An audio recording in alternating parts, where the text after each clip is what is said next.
Very good. I think before we start off, can we clap for these brave hearts? Yeah. I'm calling them brave hearts basically because, how many of us would be willing to come on dais and get exposed to two people who have been asked to actually rip them open in terms of learnings, not for anything else. And they all have said that they're going to be very, very transparent in whatever you ask. So you can ask them the profitability figures, you can ask them their shareholding, you can ask them their income last year. You can also ask them how much of income they have filed and how much they have not filed. So, yeah, so you can do all that together. Biju? I think it's a good idea. Yeah, good idea to start off with. Okay, this whole session is called Power Pack session because we wanted to look at to say, are these the engines of growth? We have retailers who are homegrown in each of the territories. They started off maybe as a distributor, maybe they started off with a one store, maybe the first generation, and then they have really grown and they have actually become the powers of each of the territories that you are there. And from there probably you're grown to a second city, a third city, maybe a second store and third store. Mr. Roy did give us a small profile of each one of you. And we saw that there are people who are from 20 crores to 500 crores. So, and some people have grown and become 100 crores in 5 years' time. This is not very imaginable when you think, because you think it is only the Shoppers Stops and the Lifestyles and the Reliance Retail sitting out of Mumbai or Delhi or Bangalore can actually create these kind of enterprises. And Biju, these are people who are sitting here across and who really created these enterprises. So since I used the word Delhi, Bangalore, no, let's start with the lady first. Yes, that's the only lady on the floor, and let's start with her to say, okay, tell me, Soham Shopping. And I read that small piece of information that Mr. Roy sent, and it says that goods well bought is half sold. Yeah? Why did you say half sold and why not fully sold? That is what I have learned from my dad. What you negotiate while buying, that is the money that you earn really. That is the real money that you earn when you negotiate, when you go buying. So that is what I have learned from my dad, and that is I'm carrying it forward. So is it to do with the rate or is it to do with the margin? Both. Both. Any brand here that you actually sell? Which are the brands you have? I have the bestseller brands, the Irving brands. Anybody from bestseller here? Yeah? Oh, so let's ask the question. Biju, she says it all depends on how well you negotiate. So there's a bestseller guy sitting there. You should ask them, how well do these guys negotiate compared to Reliance Retail or compared to maybe Shoppers Stop? Yeah? Sorry? Well, she can say. Oh, you have to answer the question. I don't negotiate exactly, but in the coming year, I will negotiate with them. Actually, she didn't realize that you have the bestseller guy sitting here. Okay, and we didn't want to get into a session like that. Tell me one thing, that you have dealt with the modern retail, both the Shoppers Stop, the Lifestyles and the Reliance kind, and you have somebody like her from Soham. Okay. Or you can take names, take Govind's name and take his name, take my name, we are no more there, so it's okay. What do you think are the ways that they do negotiation, or they build a range, or they build a profitability compared to what Biju does, or me, or Govind, or Kabir? Yeah, I think our business model with all of them is the same because it's a SOR, we decide what to go. Okay. But I think what helps us with them is their closeness to market, they kind of input, they'll pick the phone and call me that this store we have this challenge, and it is easy to improve that. Wherein with large format, I think the filters are too many. By the time it reaches us, we almost half season down. The only time we can react is the next. So I'll say that is the biggest strength which the regional retailers have because they are very, very close to the market and the consumer. Biju, this is a direct interaction as to what kind of layers you have created in the organization. Absolutely. I think, if you come to think of it, what you're saying is that they understand the market better than a large organization understands the market. That's exactly what you're saying. Do you see that as a unique advantage in all of these regional retailers? Their understanding of the market is often better than modern retail? I think it's the same for even our own stores. Wherever we have our shop managers who are very focused, they understand the market better than us. Sitting in office, it's very easy to decide. But I think closeness definitely helps, and I think it's almost all regional players. We are almost at half of them. We are with Coexit, we are with J2, we are with Capson, we are with Soham, we are with Kohli Brothers. So I think that feedback which comes quickly, as in the morning only I was asking Sandeep how's it going, we just opened with them. And he can give us the feedback directly, which helps fast. And finally, they're entrepreneurs, their interest is far higher. And their, I think, involvement is also far higher. So it definitely helps. I'm not saying the buyers in Shopper Stop and others don't tell, but I think it takes a while to get that feedback. Maybe they want to collaborate that more with data, and here it's quick reaction keeps coming in. So Great. it's better. So Darpan, if we go back to you, one of the points that he's made is that your involvement is far better and your understanding is far better than any modern retailer. Why is your involvement and understanding better than a modern retailer? What is it that you do different which makes it better? A regional retail, like we, retailer is, at least he has aged in that city or region. He has grown up with the city region, so he doesn't have to learn anything because he understands the region much better. The regional retailers generally are born in that city or is born in that city. They know the pattern, they know the public, they know the society. So it's easier for them to understand the region. So that is one advantage. What is the other advantage that you have? The other advantage is that being local, you can react faster in regard to replenishment, in regard to requirements, and you can do, you can mold or modify the schemes or the promotions when required. You know? So what you're saying is closer to market makes you understand the market and the consumer better. And because you all are in the store, responsiveness is much faster than the information systems or the decision-making layers that large retailers typically tend to create around them. Yes, since once you become a large retailer, I was just talking that even to change a bulb in the store becomes a big project. True, that's true, very true. Let me ask Jitendra. I mean, you have been in the Gujarat market and probably one of the best food names there. What happened when Alpha opened, both Shopper Stop and Lifestyle came into the market? Okay, I mean, are they sweating or you are sweating?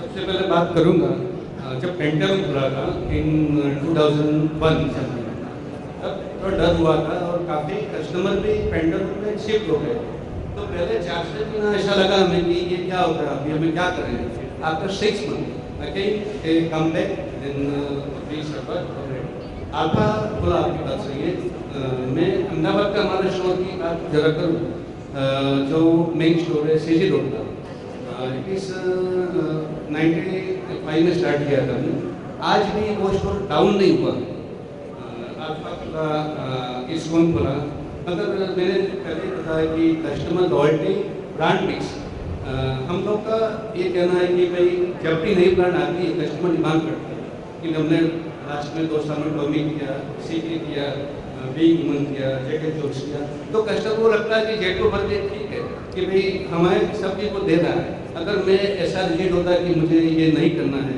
तो मेरे customer वहाँ पे चले जाते jacket jokes के लिए या Tommy के लिए अगर बिकॉज कस्टमर लॉयल्टी भी अच्छा है तो हम मॉल से अच्छा बिजनेस करते हैं everybody knows Mani, we are going to add to something that Darpan had said earlier when we interrupted you. I think one of the differences is that all of us have been buying the same products for maybe 5 years, 10 years, 20 years, whereas in large format, the buyers keep shifting around. The first 6 months it takes for them to understand the suppliers, understand their lines. Maybe it takes them to a year. In 2 years they're gone. They want somebody else. Different price points, different suppliers, different policies. So they don't really get that deep and that close to the market. Suppliers and to the customers. Good. So you mentioned that all of you all have been buying the same brands and products for a large period of time. That's very good when you run one store. It's also probably very good when you're in one city. What happens when you expand? How do you manage to institutionalize what you have as capability in yourself with a lot of other people across other stores too? Like this is something I learned from Nagesh. There is the art to buying. Nagesh, something from you too. And there is the science to buying. As you expand, the science part of it takes more and more importance. The art is of course very, very important, but then the science takes more important. If you have to buy for one store, there's hardly any science involved.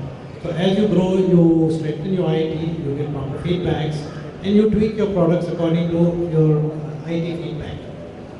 Your point of POS and all your reports tell you what is selling more in Bombay, what is selling less in Chennai. Maybe you may discover that green is selling more in Hyderabad, it doesn't sell in Bangalore. So these are the things which you rely more and more on your ID. So Nagesh, since you've assisted Manu in this, what do you think? Actually, let me own in front of the audience. That was not my statement which I told Manu. I learned this from Kishore. Because Kishore said, I am the art, Rakesh is the science. Okay, I hope Rakesh is not here. Anyway, it's a very, very unique challenge. And when you see organizations like this building up, the strength that they are talking of today, okay, could become their own weakness. So one of the questions that I want to ask people who are here, I mean, Sanjay, maybe you would want to answer, that if he says because you're closer to the place, as you grow, you're not going to be closer to the place. So are we saying that regional retailers or retailers who have been in the region can probably not move more than the region because they can only manage the extent that they can travel? Number one question. The number two is that you have built this business over 5, 10, 20 years. Your son wants to build this business over the next 3 to 5 years' time. He is not going to have the same amount of time for him to learn. So what is it that you will transfer to him, the art of the business, so that he can actually expand? So two questions, but the same thoughts. First discussion we started was we want to add something there. That success of the regional retailers was because they were very close to the customer. We evolved along with the customer's needs, and that was the reason we could always feel ourselves to be more successful. And even when organized retailers came in the city, we were scared, but we used to, sort of say, oh, they don't have this range, ethnic wear probably, 10 years back. How can they manage this? But it was going on progress for them also. Now you ask me this question that how this challenge, when you're going out of the home turf, you're going to handle that. And we went out, we went up to MP also, Punjab also. I think we had a tacit knowledge in our mind. And that is how we used to work, like, family or whatever it is. And when we were giving the responsibility to the people who were joining us, whether it was a buyer or operations head or even manager, it was very frustrating, that why he's not understanding like we do when we're on the floor. So I thought, how do I get out this tacit knowledge and make it into a science, like you mentioned? And that is the core focus that has been the last 5 years. And we've been successful because I think a lot of new people joined us, even merchandisers 5 years ago. If you look, there were no merchandisers, like export merchandisers, there were no buyer merchandisers. And over the period they learned, so they came to know about the key, how to select. Like somebody mentioned that localized buying is very important. So even if I'm doing the same brand, probably Guwahati would be selecting something different. Or even in Delhi, something in South Delhi we are selecting different from North Delhi taste. So Biju, so does Sanjay understand Punjab customers better or Darpan understand? That's a question actually, because I think Sanjay goes in with his understanding of what he thinks the Punjab customer should be, and I think Darpan knows what the customer is. I think that's the difference between the two of them. That's the difference. Yeah. I'll give an example. Like you mentioned a little closer, Indore and Delhi is a very, very different market, and we opened 3 years back. And we used to do the selection, we used to tell the buyers, and used to go for, recce and all that. We learned purple, green, these are more stuff. What even Indore and Bhopal is different. So, about 3 months back, I did a local buying there. So I called the salespeople, you joined me, I was alone, there was no buyer. So you select. And I was sad because they selected totally, absolutely different what I had in mind. And they said, we'll sell this. So definitely a local retailer, like I was mentioning a few minutes back when I was with you, that we felt the challenge was from the local retailers than from any organized retailer like a Pantaloon or a Lifestyle or Shoppers there, because he had the core of the heart there. And once the customer comes to us when we open a new store, like somebody mentioned, Pantaloon ki bahut log gaye, but then he goes back with understanding, nahi, theek hai, but I like to go to Jet Blue because that solution is always there. So that way I would say there's a big difference. The local guy is more stronger. But I think India is very, very heterogeneous. Now it's becoming homogeneous, so that's going to change a lot. Your youth is going to come up. They have same likes and dislikes. The brands are going to make it very similar now. So standardization over the period is going to come in India also, which is in the West. And this challenge will be less. Now it will be more of, return per square feet, size of the store, operations. Like you said, bulb bhi fuse hota hai, 2 mahine ka bulb bhi fuse hoga, so it's very frustrating when you go there. But you know what? I would want this question to be quite open with you because I'm a little confused. Because when I met a buyer of a brand, the buyer said we actually sell it on SOR. So the selection is done by us. So the assortment is something that we create. Then I meet somebody from the retail and he's saying, it is the head office buying team of Darpan or Shoppers Stop they create. And then you go to the store and he says, no, it is be the store manager who creates actually the range in the store. So is any of the three buying, or the Almighty is ensuring that things are right? In a SOR model, what happens is the manufacturer, if he's got about 10 stores or 15 stores, he will focus on main stores because he feels these are more important. And he ignores the He will others. listen there on these retailers, this thing, because he knows these will give a higher, and wherever there is low sale, he will say, मैं जो भेज दूंगा वो आप रख लेना, खत्म हो गया. So I would say it's the retailer's call, but when he understands that it is important, he will listen to the retailer. And he will let him, guide him, and then probably also fall in place and even tell the merchandise to focus on what is feedback and learn from there. So brands are selective listeners. Definitely, they have their own advantages. They will take that. I don't think retailers are any different. Retailers are also selective listeners. He has a point to say. Come, Ketan. Yes, Ketan.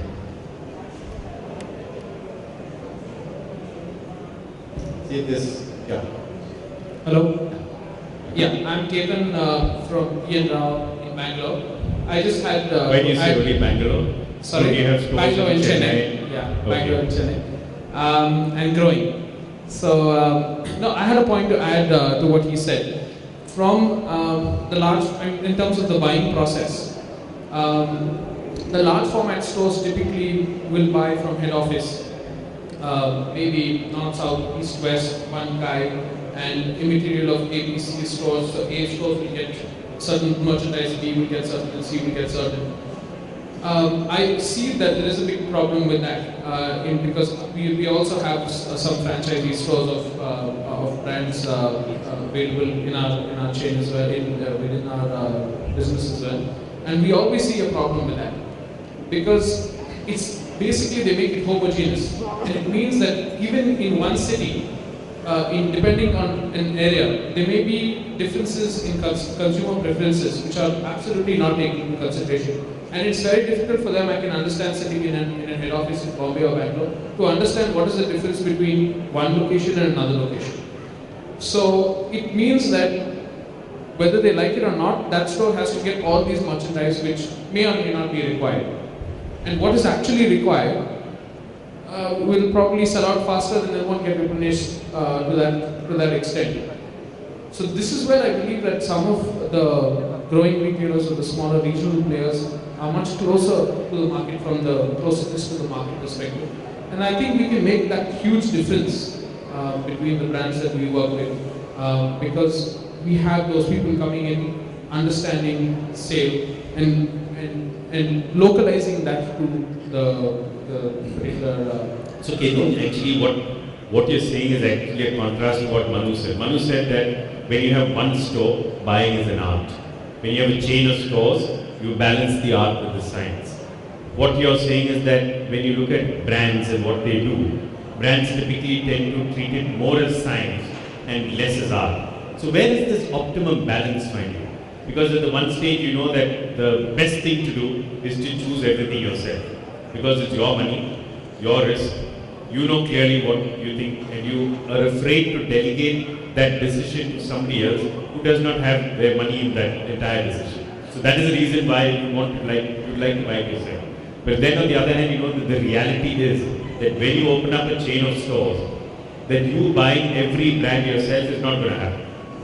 Plus, you don't have an understanding of what is required in that particular store, in that market, as well as maybe a store manager or the salespeople there understand. So how do you really balance between these two things? Because that is very critical to what Swastika mentioned earlier. Buying right is half the job done. Absolutely. No, I agree with Manu that there is an art and a science, and there has to be a balance. So data is very important. We need to run through this data on an all-time, every week basis, and which we do in our stores and try to understand what sells, what doesn't sell, how much, and things like that. But to answer your question, what's the balance? How do you create that balance between what? So there has to be an understanding and an input coming in, input mechanism from the stores that needs to also have a good percentage of your entire decision-making process.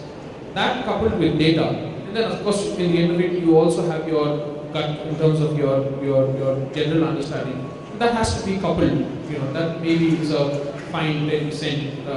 Then the other 40-45% has to be on data and on feedback flow from the Sure. other. So then if you were to look at all of what you're saying, which is that I need to have data, I need to make sure that decision making is delegated, I need to make sure that some people's feedback is provided, I need to make sure that this is done separately across different stores, etc. If I were to now look at Rishabh, for example, you got what, how many Reebok stores? 90 stores, sorry.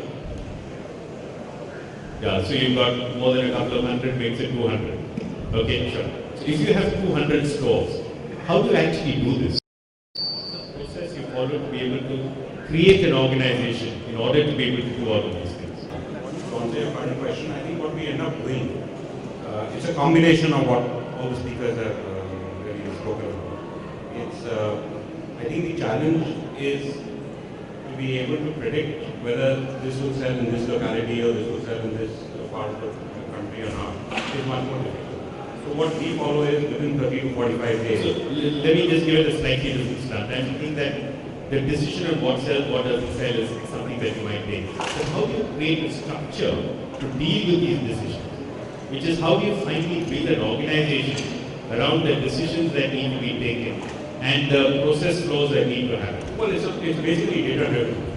It's a lot of data driven stuff. So we've got buyers, we've got planners, we've got merchandisers who are continuously looking at what is moving and what is not moving. And the flexibility to be able to move stocks around, I think is really what the key is.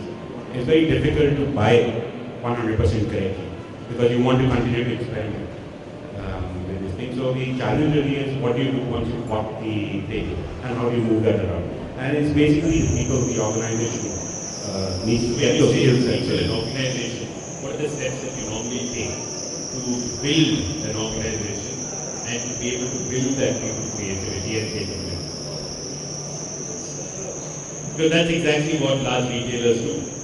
When you look at a Shoppers or a Reliance or a Future Group, all of them are actually finally trying to build organizations, build capability within the organization, and then build decision-making process. I think I described you what we ended up doing was we really got people up from the shop floor. So people who had experience selling at the retail level, who understand dealing with what the customer wants. And we built that team through experience over a period of time. There have been hits and misses and trials and errors. But I think after a certain period of time, it's the experience that gets you. So Nagesh, you built Shoppers Stop and the entire group from scratch. Is that the process you follow? Yeah, actually, to me it looks like that there's hardly going to be any difference between the one store and the 10 stores or a Shoppers Stop or a Reliance, or for example a regional retailer or a national retailer. The feeling that I get is that as you grow from a one-man show to a multiple-man show, from a one store to a multiple, the art is actually going off. It's only the owner managing director thinks he's an artist. Actually, all others think that he's neither an artist nor a scientist, because the science is getting developed. So this whole concept of saying the power of regional retail, I don't think so, because each region is almost like a nation. I mean, today if you look at it, it's the king of Punjab. So it's almost Punjab must be having potential to do $1 billion. So the line between saying that it is a science which actually builds up is not visible. Because if you look at it, he's saying he's got 200 stores and it's all due to the data. Somewhere to me there is a blur saying, can you manage the art? Eventually everybody has to move to the science. And I don't think there is an exception. If anybody here believes that from a 1 store to a 10 store to a 100 store, you'll be able to create a process by which you'll manage it through art. Okay, I would love to hear that. I would love to hear that. Maybe Sanjay will do If I can respond, but if you don't mind, there's people who who would want to respond, who have never spoken. If you don't speak, you'll never get a chance. You'll forget. Yeah, we'll come to you. Yes, please. Yeah, I think the point which you made is very valid. Now, within my family, we have a store in Sambalpur. I'd like to give you this example. My uncle runs a traditional MBO store. He says throughout the day there are 2 brothers, one goes for purchase. So generally when we had a Levi's trade show, wherein people would be talking about color, people would be talking about silhouettes, people would be talking about fits, he goes into the same auditorium where people have been discussing the same for the past 8 hours. He goes and selects his merchandise in flat 15 or 20 minutes and everything sells. So perhaps there is the art at display, but perhaps he cannot multiply that one store into a 10 or a 20 store.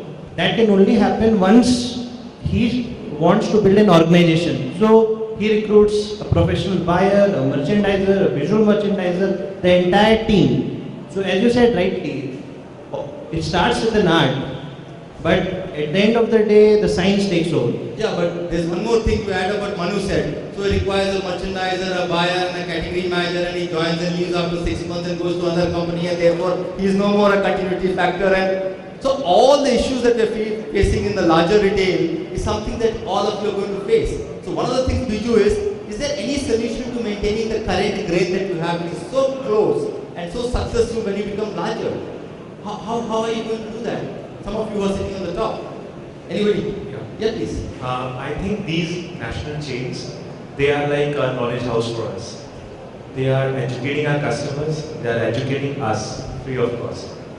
So we are bridging that that gap between art and science. We are bridging that gap by hiring those professionals who have already got that exposure in Shoppers Stop or Reliance. And we are, gelling up with those professionals with our traditional staff, so that both can work together. This art can also, be sustained, and we can get the new professional exposure. Which it almost looks like on this subject, there is almost a concurrence that it has to be an art and science, which means the individual touch is not going to be there anymore as you grow. Yeah, but I think the question maybe we need to shift over to say is, like smaller organization, I have a question, maybe you shift over to my answer on this question, to say that as you grow, the art becomes science. Now let's look at the financial part of it. What are the challenges that you see and what are the opportunities that you see? So can you grow from a 20 crore to a 200 crore or 5,000 crore without having the issues that a Shoppers Stop or a Reliance or a Pantaloon or any one of us have gone through that? Do you have that growth possible in terms of finances? See, problem is a part of the retail. You can't grow without problems. So you need to face every day problem, not only with me, but every retailer who is sitting over. Problems are part and parcel of retail. Okay, this is first thing, and I was supposed to add something. Art and science. Many things depend upon the product. Suppose there are classic products. In the morning you say you went to Shoppers Stop for finding a straight fit shirt, correct? But you couldn't get it. Now the classic products can be managed by the science, but the fashion products can be managed by the art. So many things also depend upon the product. So we need to mix art and science both together during sourcing the products. This is first thing. And without problems, it's not possible to go ahead. That are the part of retail. Finance comes. It is the second part of retail, but there are many other problems such as HR. What you said, he correctly said. If you keep a buyer, then again 6 months he goes somewhere else. So the things grow up once sales grows up. So there is the major policy: sales and turnover. Everything else gets set up later on. Anybody who wants to take on the question to say that, yeah, Vijay, to say that how do you grow from a small retail to a larger retailer? And let's assume that you've got the art and you've learned the science. What next? Is there a possibility for the regional retailers to become the powerful engine of tomorrow? Okay, Shoppers started as one store with 65, 67 stores. Are there going to be issues from a regional retail point or a family retailer or a small retailer for growth? So we believe you are the engines of growth. See, I think when we were working with Benetton also, when Benetton was at around 250 crore company, that's when we had the regional managers or the area managers coming and buying for their specific areas. So the art is there where you had the regional managers coming and buying so that they bought what exactly they wanted to sell or what the market wanted.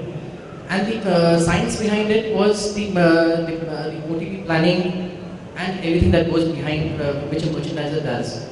I think coming down to in our scenario, where a couple of panelists were talking about the SOR model and how I can bridge the gap as a franchisee, is in a SOR I can't decide on what articles to buy or what fashion to buy. That's decided by the brand themselves. But where I can bridge the gap is wherever I feel the gap is there in the merchandise once it's on the floor. Or if a certain category is pretty weak and we need to strengthen it for XYZ reasons, that's where I can contribute to the brand. Maybe we need to switch over to somebody who's willing to take on the question. Can I say something? Yeah, please, Deepak. Yeah, and then maybe Harish. Between that art and science, there is this unique selling proposition that every retailer has. Just before that, as we talked about being a local player, as you get along in life, you become an important person in that segment of society. There's an aura that's developed around that retailer. I give you an example of Kerala, where we find this huge growth taking place from the silk retailers. The simple examples would be of Kalyan Silks, there is Jayalakshmi, and a few others, who have now not only gone right through Kerala, they've gone all the way to the Middle East and now trying to attack Southeast Asia also. They are now getting into their own brands also in a product, in a generic product like silk. So what they are also doing is they are using various people like there is this brand called Malabar Gold who uses IMK for writing out their vision and their mission, and then he's got a very unique financing policy. He's gone into community banking. What he does is he goes to one city, gets about 100 investors, all of them take a share. Now mostly they are Muslims, community banking that way. They're not supposed to take interest, so he gives them a flat dividend. And at the end of the year, he gives them a share of the entire profit. Now, the advantage of this is he's gone into over 100 stores across the state and onto the Middle East. There are big economies of scale now, and they're getting into things like monopsony. Like you can buy gold in bulk, designs in bulk. One design, every time you buy gold, you're actually paying for designing cost wastage. Now, all this is taken away when you make one. But when you make 100, you gain for all the 100. So just going back to Nagesh's previous question, which is about funding growth. Now, you've given us an example of Malabar Gold. But let's say, leave aside that, but look at all of you all. How do you fund your future growth? Because ultimately we know that, one is that you're in the retailing/trading business. You know that the cost of funds from banks for this sector necessarily is not the lowest. You also know that you have to bring in a lot through internal accruals, which is there. And as time goes by and competition increases, the profit margins tend to actually start dropping. So how do you then fund your growth in the future? And to add to it, will you still remain regional? Or do you think that the funding of the growth will actually stand your business and you'll not be able to go more than region? Is that going to be an impediment because of fund? Funds can be made available, not unlike the past where it was very difficult to borrow money. Borrowing back money is primary, because if you don't have your own equity, the business will not sustain. My father used to say that the business is like a well. You keep pouring water into it, you may or may not see that water, may not be able to even drink that water, but it's there for the asking. Today, there are two types of funding. Of course, the angel investing has come into a big way. They are looking for all possible types of investing. Banks are a little more free, and in these particular businesses, the business of fashion, particularly in the giant size stores in the south, I find a little bit of, can I say, it's a Benami funding. That if you are good in your business, there are investors who are willing to invest into you. So there could be a minister or a politician or a film star who is willing to invest his funds into you. How you make use of them is your thing. So funding is not an issue at all, at least from this point of view. Which is a challenge that most large modern retailers face. Yeah, I need to go back and talk to Kishore and say that how can we really not look at this? Harish, you were going to be saying something earlier. Yeah, regarding this art and science. Everybody wants to stick on to art and science. Okay. We want to move I'll come to finance also later. Because art and science, of course, when we are the regional, it depends on the merchandise. When we are talking about where we keep multi-branding, then there's not much art is necessary. When we talk about, we are into fashion that way and women's. So women fashion, we have to be another, because you can open number of hospitals, but you can't open ICUs as much as possible. Just really in women ethnic and that way fashions, where high-end fashions we're talking about. So art is there, of course, when you're keeping high-end products, when we're keeping a wedding arranged completely of high-end. And art, of course, you can diversify, you can expand in other regions where places also where art can be developed, where you have to be price point, you can't be there in a high price points. Where in Hyderabad, where we have my price point goes up to a lakh, 2 lakhs also. When we are looking at expansion in other cities, then we have to be very much price conscious. So I think art will be diluted when you, because you can't get the same service, personalized service where you are in other cities. So that can be done where you can expand to the other cities. Because again, when we talk about women and things, so it differs to fashion, more or less the same, but still differs from south, north and east and west. So little bit divergent regarding the funds are concerned, because nowadays bankers are there, the brand is good, a lot of PEs are coming there, helping us to take the funds. And I don't think if a person is having a passion for expansion, so a lot of people are there. So you raised an important question. You said a lot of PEs are there available to fund you. But one of the things that PEs normally seek when they fund you is a little share of your ownership. Yeah, correct. Okay. Now, when you run it as a family business, the fact that you have to part with a little bit of the family's share of ownership is often a very traumatic internal discussion about should we borrow from the bank, should we get it from the PE, or should we then make sure that we get it from friends and relatives and people like that, so that you don't have to part with ownership. So how do you discuss and debate these issues? But firstly, I prefer if we get own funds by relatives or friends, that's the first priority. And second priority is, of course, I prefer the bankers. If you can get a loan from the bankers. If not, if really you want to expand, there's no other option. Of course, when you're looking after, when you said we are looking from 100 crores to 500 crores or 5,000 crores, so then if he is coming and giving a good amount, so I don't think it's bad. So that is then translating to something else, which is that when you talk on the one hand, you're talking about making sure that you have enough funds in order to be able to build and grow your business, which is actually creating a larger business operation. But then on the other hand, we've also seen success stories like say Global Desi and Biba and all of them, who actually managed to create significant value in their business, which means that the turnover might not have grown as much, but the value of the business has grown significantly because the PE has come. So when you're looking at the entire approach and you want to attract a PE in order to increase the value of your business versus attracting a bank in order to build your business, how do you then balance between these decisions? Now, when I talk about this Global Desi, Biba and brand, because they MRP value, they sell quantity, but if we just talk about the value turnovers, their value turnovers are very less. When we talk about the value, because we sell nine products, so which goes up to each product. Even suppose if I want to expand, I can keep a product stored up to about 20 to 30 days in. So where the value is more and the quantity is less. Sure. No, and Manu, you've got a portfolio of brands, which is starting from one and then moving into several others. I think you mentioned the option of going to a bank or going to a PE. Definitely the most expensive route to take funds from is PE. Because any PE who lends funds to you is expecting to triple his money in about 3 years, double it in 3 years, triple it in 5 years. No bank charges that type of interest. And today it's very easy to get finance from banks. They finance you up to 80% of your expansion. They finance your store deposit, they finance your interior, they finance your paid-up stock. So all you have to do is invest 20%. So if you're let's say if you're investing about 1 crore of rupees in each store you open, and you want to open 30 stores, all you have to do is put 6 crores of your own money or borrow that much from your friends. So getting finance is not a big issue.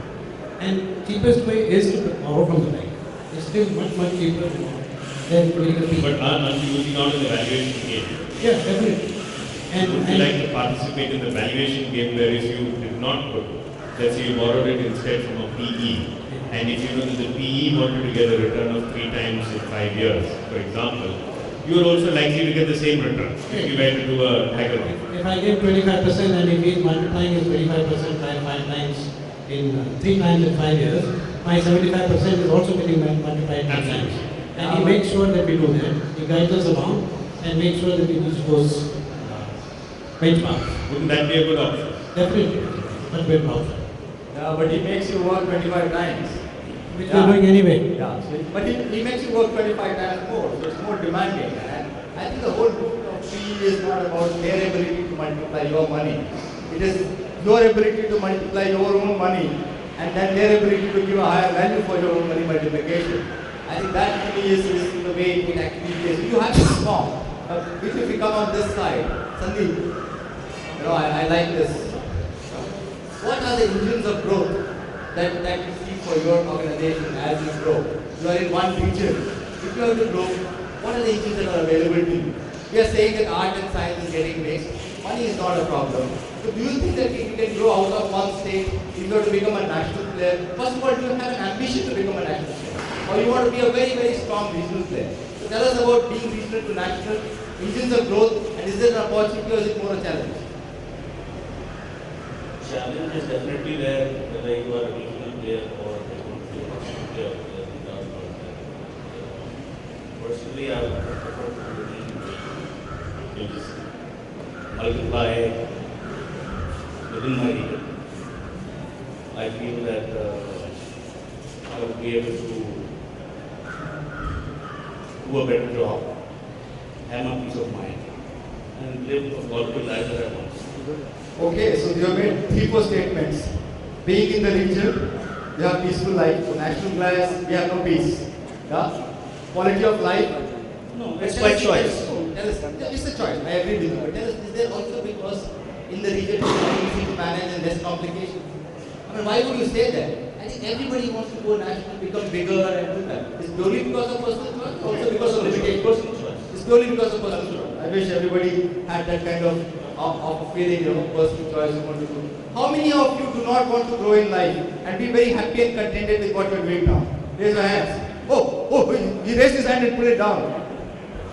You are unique. I really love this, where you are saying I'm contented for what I'm doing. I want to grow within the region. A lot of people would have very, very national ambition.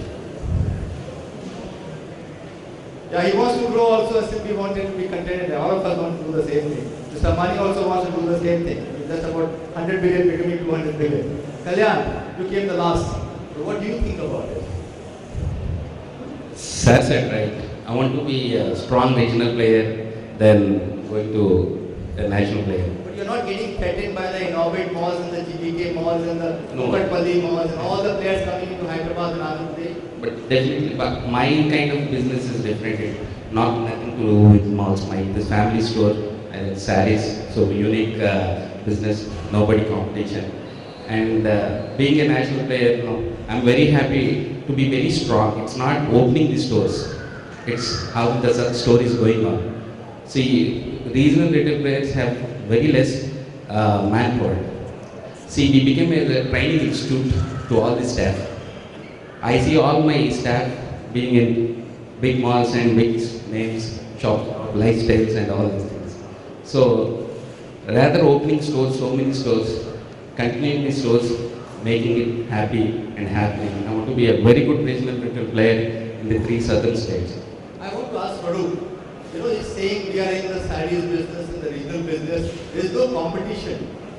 Do you think that the so-called modern retailers or the other retailers will never be able to get into traditional business? We have not seen many new players coming into the saree business, except I saw Lulu Mall, where Lulus have opened their own saree and it's a 5-level saree business. So you think threatened about the saree business and new players coming, or you think that you are not traditional things and nobody can touch you? Actually, that's a very good question, but the gentleman in front of me from Soch, he has demonstrated that he can actually make a scalable model where he can build a brand that is present across multiple touch points in a single city and is expanding rapidly.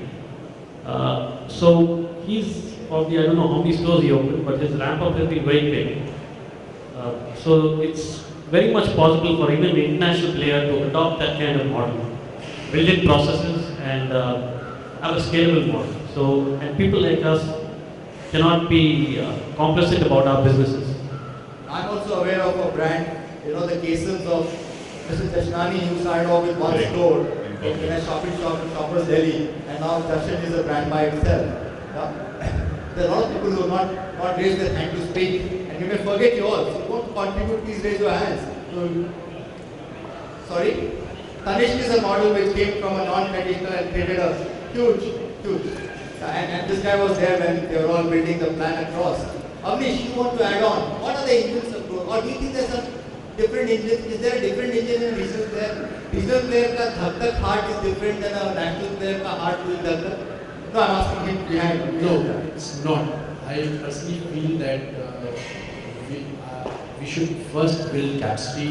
We first become more efficient. 100% efficiency is not possible, but you should have optimum efficiency under your regional retail, whatever you are doing, and then you should grow nationally also. It is not that you should not grow nationally.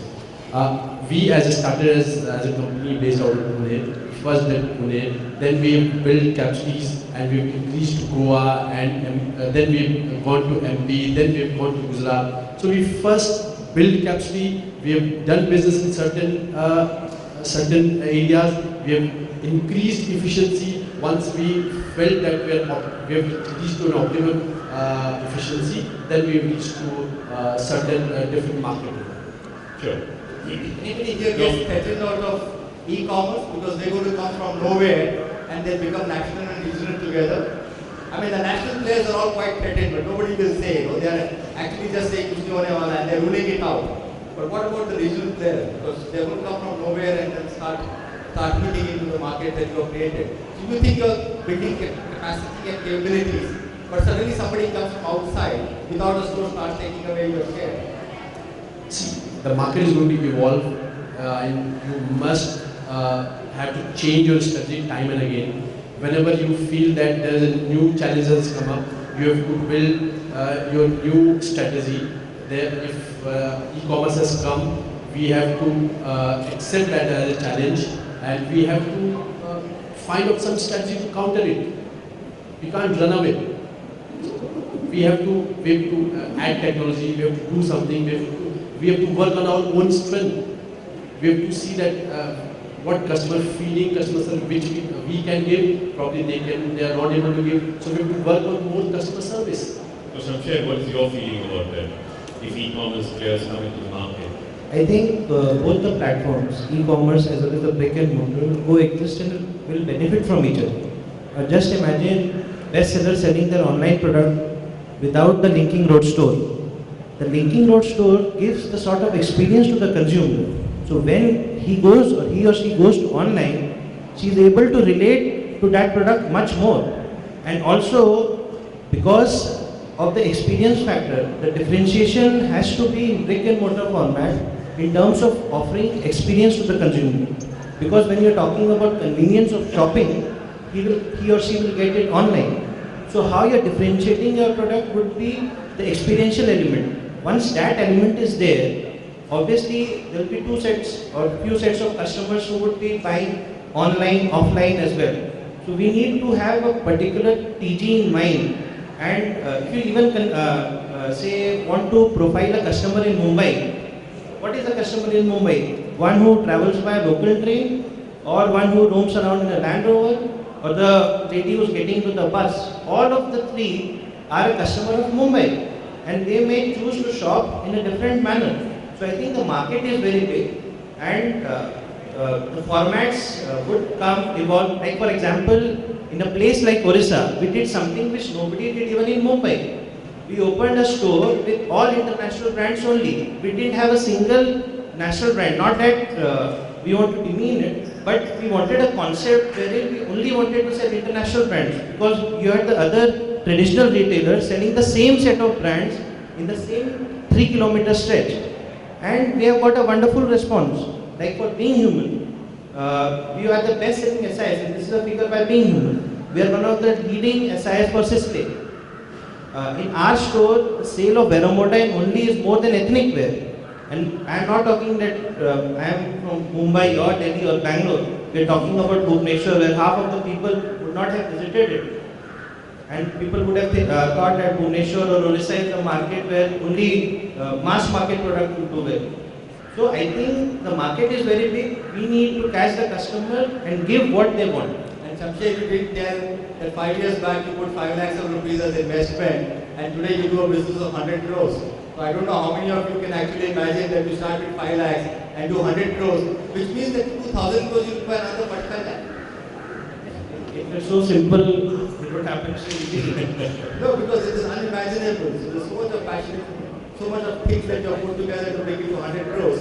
Rajesh, you've been sitting there thinking at the back. As a regional retailer, is your challenge on people? Sorry. As a regional retailer, do you have? No, I'm into distribution. Okay, I'm sorry. Okay, as a distribution. Okay, so you must be meeting a lot of retailers.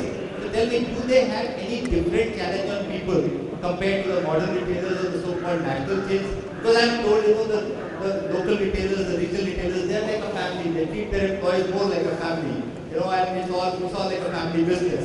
So do you see that happening with all the retailers that you distribute to? No, see, regional retailers, when they have 2-3 stores, they can take care of the employees. In terms of buying also, they can come in, the owner can come and do the buying. But once they grew from 3 to 10 stores, from Delhi to Punjab, they need to get professional in terms of buyers, planners, merchandisers.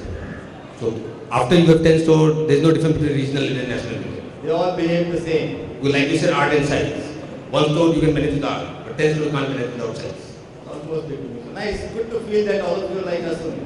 Because Mr. Roy told me that these are, you're getting a bunch of people, they're all, they are very different again. They're not like you.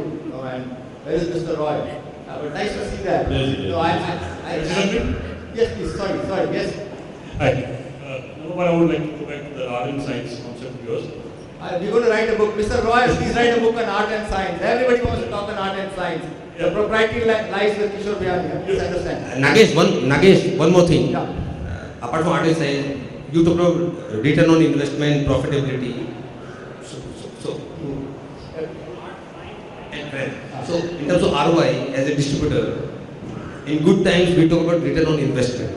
But if the times are tough like today, we talk return of investment. Return of investment. So return of is spelled as RETURN or WRI? No, it's ROI. Achha, it's okay. In good times it is return on investment, in good bad times it is return of investment. But I thought return of is WRIT and off is OOO. Return of investment.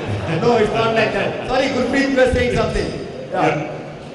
Number one is that what I feel is what is common in all the people sitting here is that all of them built a small business, never imagined that they were going to scale it up to the national level. And there was a certain amount of passion and human element involved. So what I feel the biggest challenge is how can they retain the human element while scaling up the business. That's number one. Because this is what everybody here is this successful, whether it's Mr. Sanjay Sani or Arun Kapoor, everybody at one time has been actively involved in direct retail to the consumer. So I think if you want to scale it up, you want to retain that strength of yours, which means you will have to decentralize, let the store manager who's in your place, maybe I was sitting in some store at a cash counter maybe 15 years back, somebody who's sitting there today should have the same authority that you had 20 years back. Otherwise, how else will you compete with the bigger retailers of national level? Number one. So one, you got to decentralize. Two, you got to see what's your USP. Whether the business model that you're operating on, which has been successful in that city in that particular year, is that a sustainable business? Is it a contemporary business as of today's date? Or whether other people have scaled it up and done it before you.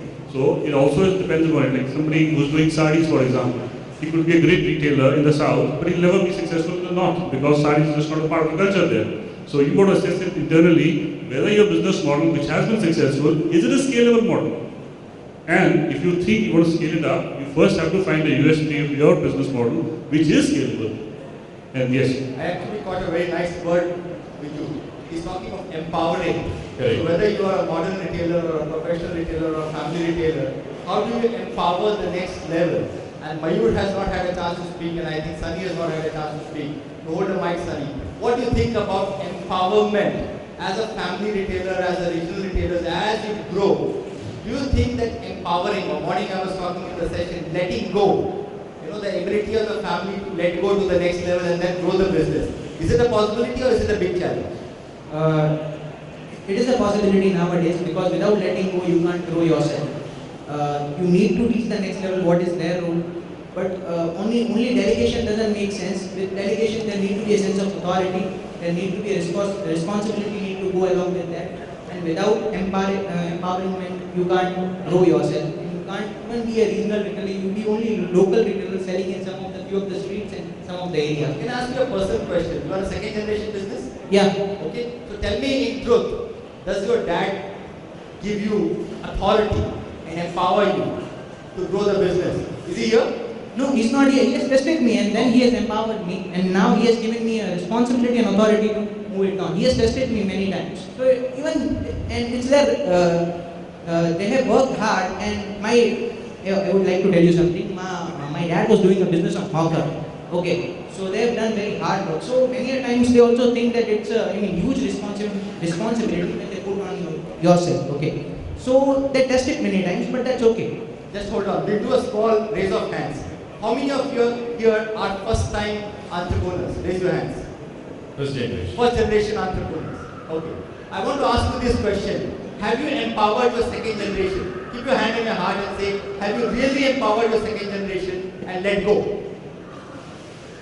3 of them feel so. The second generation entrepreneurs, raise your hands. Tell in truth, have your parents really empowered you and given you and let go? Yeah, not bad, not bad. So, I think Manu wants to say something. Manu wants to say something? Ketan wants to say something. All of them are saying. Yeah, everybody wants to say something. She also wants to say something. Can we make Mayur speak? Otherwise, people will think that, Goa, yeah, come on, the city of all excitement. I was quite honest, and the reason is the mix that we have is quite different. And challenges that we have is also quite different from the retail that takes place in the rest of India, or where tourism is not so much of an influence. They managed to take the market. It's only because of the type of reach that we go. And yes, our aspirations are only reached because of the type of knowledge that I have acquired, very difficult for us to think beyond Goa. Why you can go to Kerala, yeah, God's own country, the whole tourism is going there. Maybe. But again, Kerala is a different market for us. So you have digital aspirations? Yes. In my case, Nagesh, my dad didn't just delegate, he abdicated actually. He said, you're in charge from today, you take all the decisions. And that happened on just one day? Maybe a period, couple of weeks, that's it. I wish it What was was the trigger point for that? Oh, it was a family split. Okay, yeah. Okay, so we were talking earlier about, I remember some people talking about that they want to be only in one city. Let me give you a couple of examples. There's a sari retailer from Tirunelveli called RMKV. We all now know that RMKV is no longer just a Tirunelveli based retailer but has gone across. We had Deepak talk about Malabar Gold and Kalyan Silks and several other retailers from Kerala who have moved out of Kerala and gone into South and gone across India and gone into other parts of the world. So what is it that, some of these are not businesses which have been in existence in the last 10 or 15 years. They've been businesses which are, 50 years, 60 years, but for several years they remained quiet. But suddenly they went into this whole phase of expansion. What are those trigger points which make these people expand? Suddenly. And you also have several classics, Chennai Silks in Chennai, just suddenly decided to move all across the south. I think seeing the success of others who expanded, somebody was expanded first and then somebody saw that successful and he expanded and then somebody else and everybody slowly got onto the bandwagon. So seeing the success of others. So do you have a point to this? Because you're largely Bangalore. I think it's more out of necessity.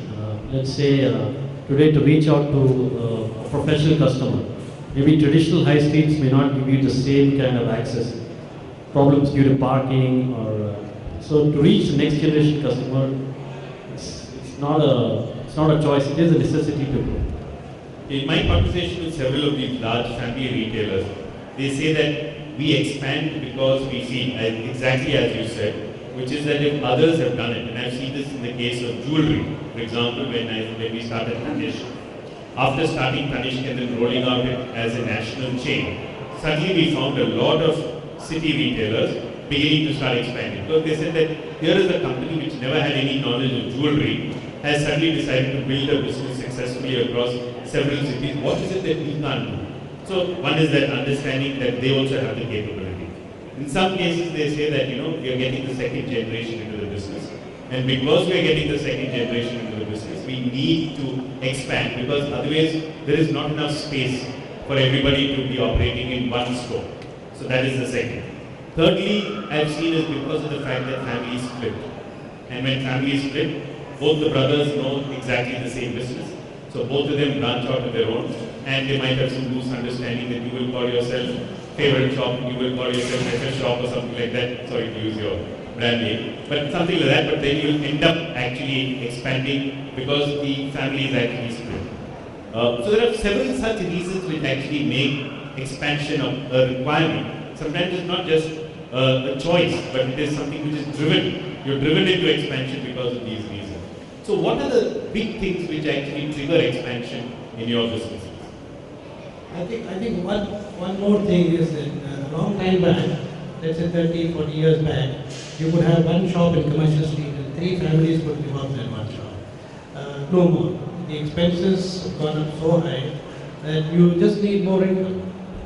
And the other reason is that when we went to Commercial Street, basically 60 years old, we had people from all over town coming to us.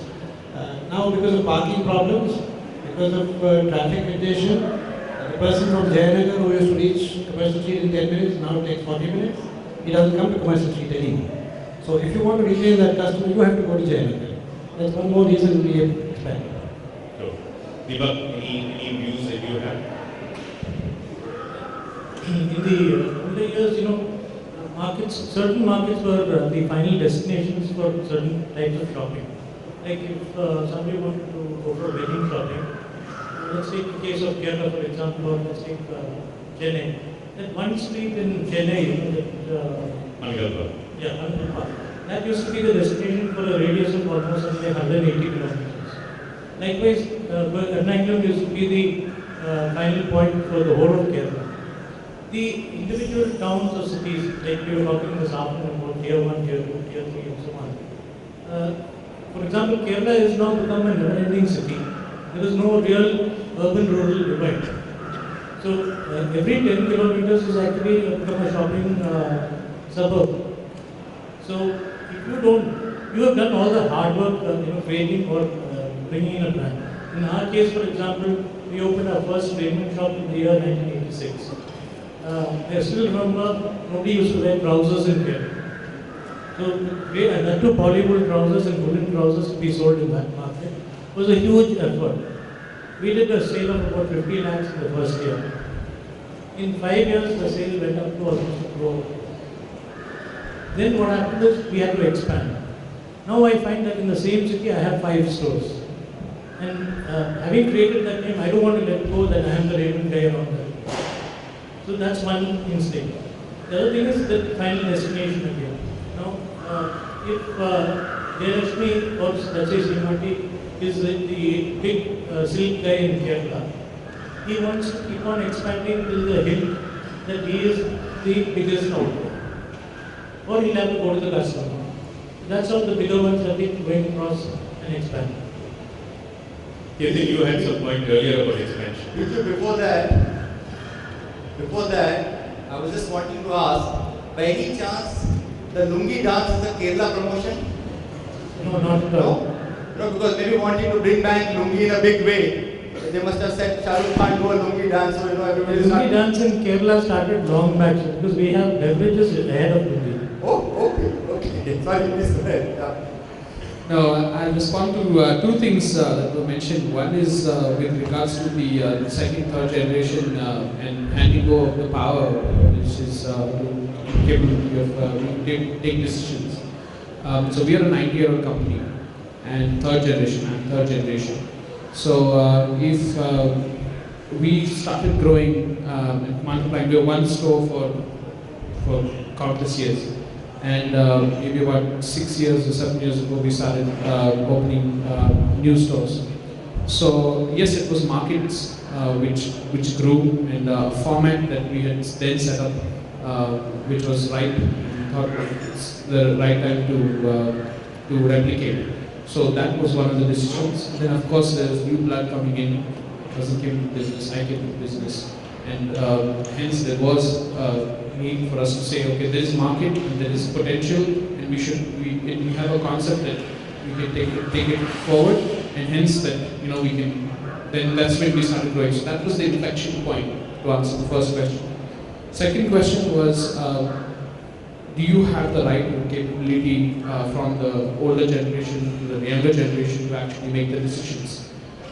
Yes, to a certain extent, within the realm of day-to-day business and what we have already to do. But yes, we have a system that we have set up where the partners meet on a regular basis, a weekly basis, and we question ourselves and we discuss ourselves as to what decisions the firm needs to make. So yes, of course we are answerable, we act as a board and we report to ourselves as a board, and it's formal. So which means that do we have to prove ourselves every single time we need to make that decision? Absolutely yes, we do, and we make sure and we believe that it's good that we like to do that, because in that way we make sure that we don't lose focus in terms of what we're doing and just go away at the skelter. So there is always retracting, proving yourself kind of capability. So I think that helps us a long way, to make sure that we're firmly grounded. Actually, it's a very, very important point which Ketan is mentioning about decision making in family-run businesses. So all of you all are family-run businesses. The whole process of taking decisions often can become a nightmare by itself. The sense that, one brother agrees, the other doesn't, somebody says yes, somebody else says no. Sometimes you can't move forward because of the fact that there is no unanimity within the family. So when you come across situations like that, and let's say you have aspirations of one group, classically what has happened in the past has been that typically families tend to split, and then they all go their different ways depending on their own aspirations. But there have also been very, very successful examples of families which actually divide responsibility so that each person takes their own responsibility, but profits are clubbed. And everybody draws equally depending on their requirements, which is a slightly different way of doing what you would normally do, which is delegation of authority, etc. But yet on the other hand, economic ownership and profits always get equalized, though the responsibilities get divided. What has been, let's say, the approach that most of you all have followed in terms of taking decisions on this? And this would largely apply to those who are first, second generation, second generation business families more than first, because in the case of first generation families, you probably continue to take decisions yourself. Gurpreet, do you want to add something on that? Yeah, you're first generation, that's right. I'm a first generation businessman, I would say. And my brother, he was working with me, and he started in 94. So somewhere in 2006, so he was once we were sitting together, he was very clear with me that he feels that I could do business better than him. He's elder to me, and he just told me that I need to take all the calls, and he's just there to support me. And so I feel in any joint family business, there has to be a time when, based upon the situation, one person has to take the lead and the other has to give in. At the other times, the other has to take the lead. Of course, your roles could be well devised based upon what would be best suitable for, and that's how it has to go on. Which is well said, but the psychological impact of that is often a big challenge. Which is, what is the psychological impact? It will be that when the bestseller managing director comes, he will meet only one brother and doesn't meet the other brother. Okay? When the public look at that firm, they see one brother as the face of the firm and they don't see the other brother. When the wives discuss amongst themselves, they say that he's getting more importance than you. Why is it that you all are brothers and equal partners, but he's getting more important? These are some of the challenges of that kind of a decision. So how do you handle those? Yeah, number one, you said a very important point, that two people could do two different jobs, and yet the profitability could be clubbed. So I guess one, you need to be really very well balanced in your mind to accept, as I said, there will always be a time when one person would meet a managing director, for example, and let's say the other person will have to accept that this meeting was regarding this agenda, and he was the most suitable guy to meet him, for example. So number one, you have to work it out between yourself, that okay, this is what my area of expertise is. For example, we were both engineers by education. So I remember one day he said, I'm going to do the back end, you do the front end. You're good at talking to people, I don't want to meet people too much. I do the back end, you do the front end. So we decided that every time somebody was coming over and you had a meeting, please listen, you do the talking, you discuss business. At the end of the day, when it's dinner time and they want to have a drink, I'm going to sit with them.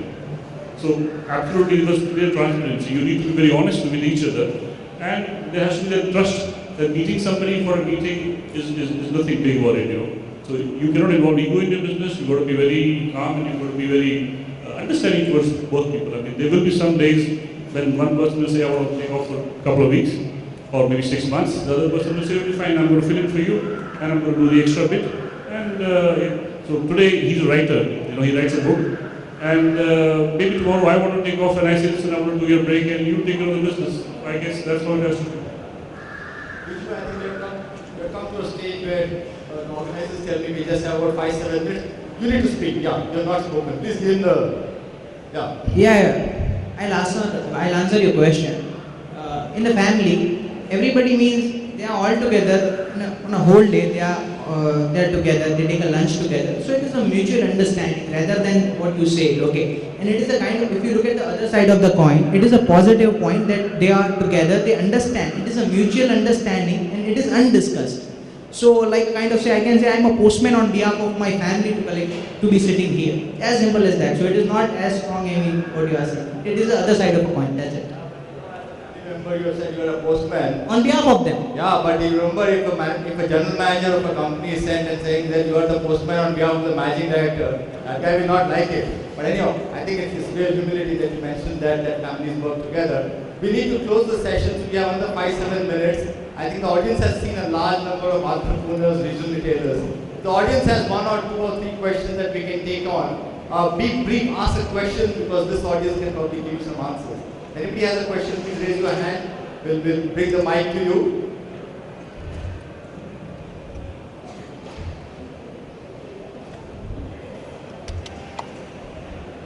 No, I have a question to the. Oh, sorry, yes, please. Yeah, bring it in. Hello. This is actually a question for you both people than them. As a regional player, as a regional retailer, I want to know what would be in near future or after 5-10 years, what would be the regional players' position? National. Yeah. The regional players' position. Position in the market. Whether now, okay, there are many people, there may be more than 500 regional strong players in India. But after 5 years, after 10 years, whether that will be there or they have to change to the national or something else. Whether they can maintain that regional Maintaining regional is something which I think really what we saw was that some people prefer to be regional. If you prefer to be regional, then certainly that's a default decision.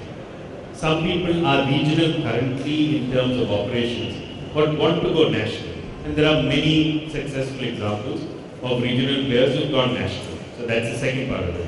And if you ask me, in the last 5 years, and if you look at the number of stores that are getting added by regional players and local players, new stores, versus national retail chains, new stores, you will actually discover that regional and local players are adding a lot more stores, though the noise and the publicity is always about national modern retail players adding more stores.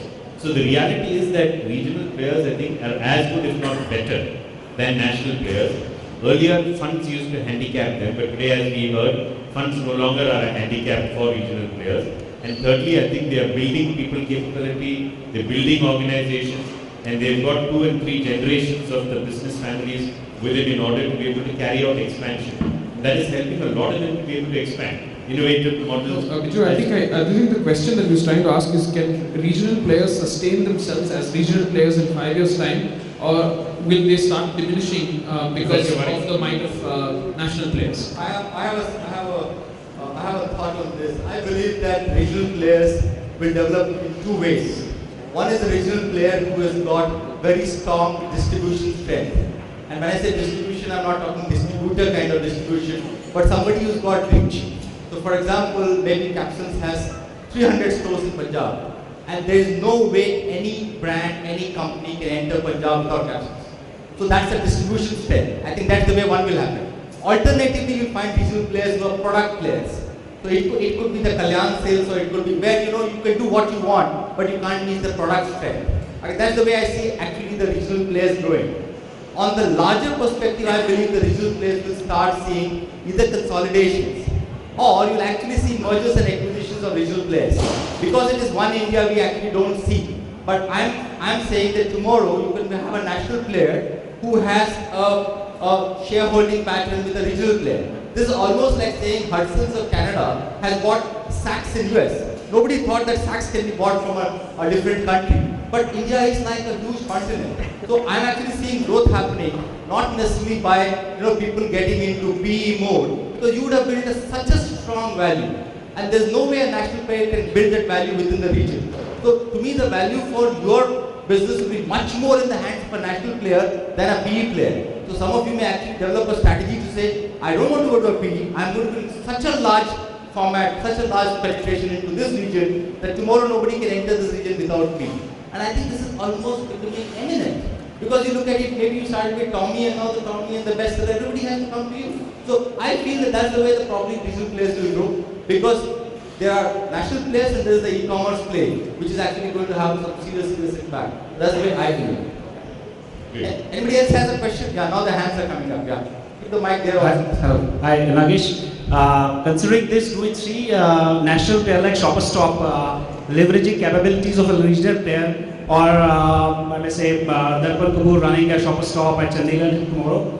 I can't comment on behalf of shoppers or anybody, but I know not a shopper. No, I know as of today. Such national yes. As of today, if you ask me, I know that there are discussions probably happening between a national player and a regional player, where a regional player will get acquired by the national player without the name getting submerged or subsumed. The regional player will operate as ABC, the national player will remain XYZ. I know that this kind of things are happening. I also see the possibility that companies like Shoppers, Reliance, and maybe others will say that I don't understand the Assam business so well, but Soham is run a fantastic store in Assam. Can they run also Shoppers? This is almost like saying, can you have the same Arcadia group running a BHS and a Debenhams together? These are two different brands. Yes, definitely possible. Because eventually we have to see how we are able to combine resources. And this is definitely possible, because I don't think, except for a few groups, other groups have the ability to put money and keep reaching across. Because look at as a continent, how many retailers leaving the hypermarkets have actually crossed from one country to another as continent? India is almost a continent by itself, by spread and by geography. Any regional player, we have been talking about merchandising capabilities and the people are strong. The feel that customer gets in a local market due to the regional retailer or mom and pop stores, and how they are successful, and when a retail international chain comes to a particular region and they face challenges in developing that business to the level what a regional player had developed earlier. So what any organization, any national player is, when he is operating in a region, it is nothing but a combination of regional capabilities which he is combining together along with the brand strength at any market. So it's the people who are there. A place like Chandigarh will have all employees what any national retailer would run, would probably be the same place. And the merchandising, the response, the feedbacks that come in from that are very, very close from that retailer. It's possible. It's possible. Right? Can we go to the gentleman, please? Last question there.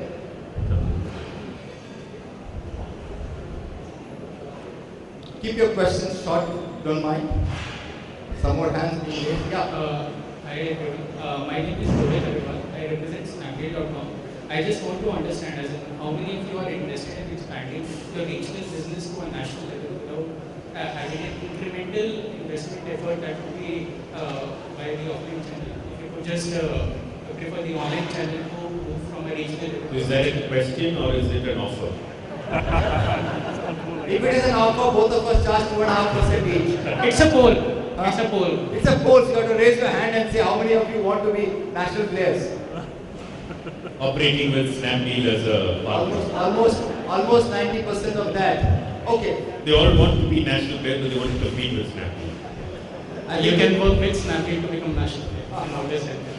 Sure. Next question. Yes, somebody else. Here we have. Maybe you want to keep this as the last question, Mr. Roy? Yeah? That's the last question of the day. Hi, my name is Harpreet. I represent an absolutely new brand in India, Mobango. We are a Russian brand, just entering market. And we, of course, have been talking to some of you in last few days, couple of days specifically. I've had a lot of discussion around regional and people wanting to go from regional to national. And for us as new brand also, it's many times challenging. How do we cover the entire market? I mean, there are national players, but then those regional players who are sitting here are very, very important players for us as well. Now, I want to throw something, and maybe we can open up a debate, and that's why, because it's an interesting conversation out there. That I know, like Gurpreet, for example, is a regional strong player. Sunny is, likewise many are. Do you see an opportunity between yourself to shake hands and say, I will take care of Gujarat, you take care of Punjab, you take care of Tamil Nadu. We will share best practices with each other. We will create synergies of procurement with each other, and therefore make all our business together as most profitable business when we deal with brands. I myself a brand, but I'm kind of maybe throwing up a challenge for myself. But in that way, you have national presence and you create a small, a group of companies between yourself as a national player. That would be an easy way to become national, right? Fantastic. Darpan, what do you feel? Before you answer, I have a question for him. What's the name of your brand? Mobango. Is it inspired by Mogambo and Mango?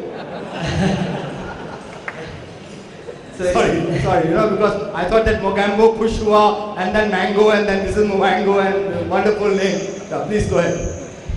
No, it's just the marketing. The thing he wants to launch his brand, and that is a thing for partners. But let me tell you, no brand can be launched without the regional player. What he's going, all the brands which come in, without the regional player, they are blank. They don't know how to do it. Wait.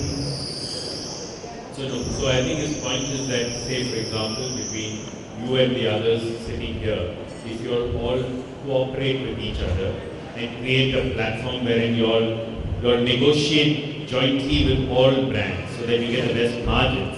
Yeah. You share best practices and you divide territory so that you don't conflict with each other and thereby become a lot more powerful than being just individual regional players. See, our supplier is always powerful than a retailer.